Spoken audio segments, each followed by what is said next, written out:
Mən Kərimov Elman Küllənmə rayonunun Dərmanlı kəndində 1972-ci ildə anadan olmuşam.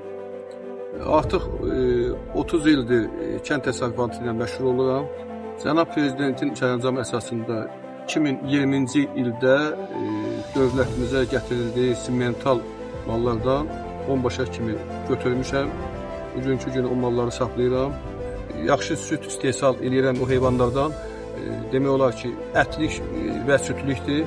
Əti heyvanın 1 yaşın yarımında 300-350 kiloqram ət verir. Süt vermə həcmi 25-30 litrə yaxın süt verir. Xırdabaş qoyunlardan demək olar bizim öz sortumuzdan tatarlar sortu deyən heyvanlar var. Xırda boynuzlu heyvanların, qoyunların balası 3 ay, 4 aylığında 20-23 kilo, 6 aylığına kimi yaxşı qulluq olunsa bu sortların 60 kiloya yaxın ət verir.